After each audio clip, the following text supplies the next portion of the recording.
Right, so the best tip that I learned off a local window cleaner was not to put your hands in the bucket of water, because I did ask him, how do you keep your hands so smooth when mine all cracked and split and rough and dry? And he said, don't put your hands in the bucket of water. So I still do that to this day when I'm wearing gloves. Now I've got two different gloves on here.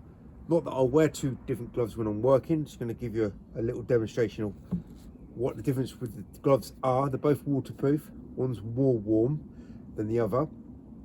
But when I use my bucket, this is my spare bucket, and I'm putting minus 27 soap solution in, I'm not filling the whole bucket up. I'm using about that much in there, just enough so I can swill and wet my washer, because I don't want to load a bucket. This stuff's really poisonous, by the way, so try not to get any of it in your mouth or on your skin. Another reason why you should be wearing gloves. I just put a little bit in there.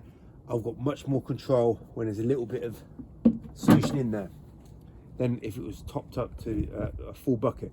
Right, so I'm using a smaller washer.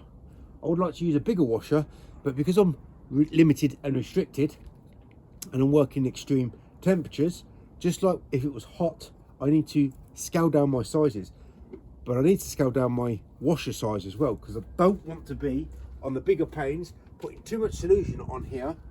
Let's say there's no ice on here, but it's minus temperatures.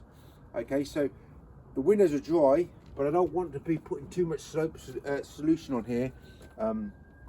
Now what I tend to do is also put, this is fairy, so I want to put extra solution on there as well as that screen wash, because I want it thick, I don't want it runny, I want good control. And as soon as I put it on there on this window here, I'm going to work two-handed. I'm going to put my smaller size squeegee and washer in the right place at the right time.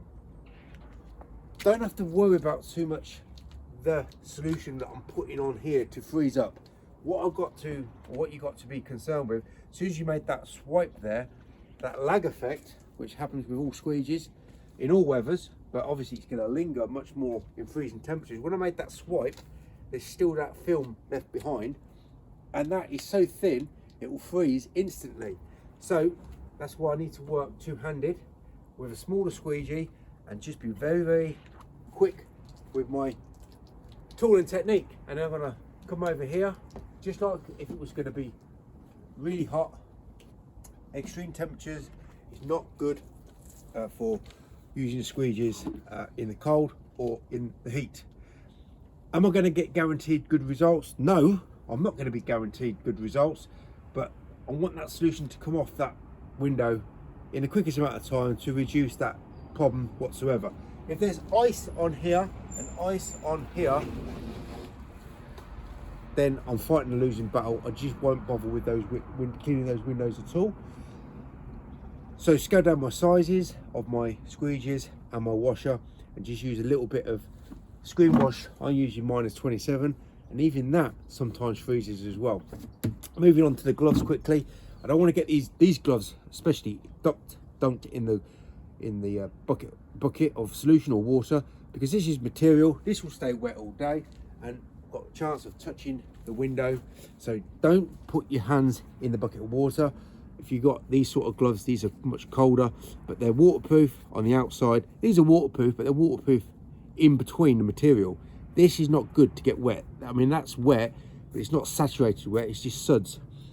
And whatever you do, don't get this stuff, this screen wash. I hate using it. It's really poisonous. It's not good to get on your skin as well. It is really, really bad. I hate using poisonous chemicals for anything that I do, not let alone work with it all day. And also got to be very careful with putting your washer in there. You don't want that stuff on your clothes touching your skin, so I do have a bit of protection. This is much more careful, and that's another reason why I don't put too much stuff in there, just about that much in there, and I'll swill it around and that'll do. I never wring it out with my hands, and I never dilute it with the water, because it will just freeze again. So there's my small tips for working extreme temperatures. The best advice overall is just don't work in the freezing temperatures, and if you do have to go out when the temperature's raised a little bit during the day.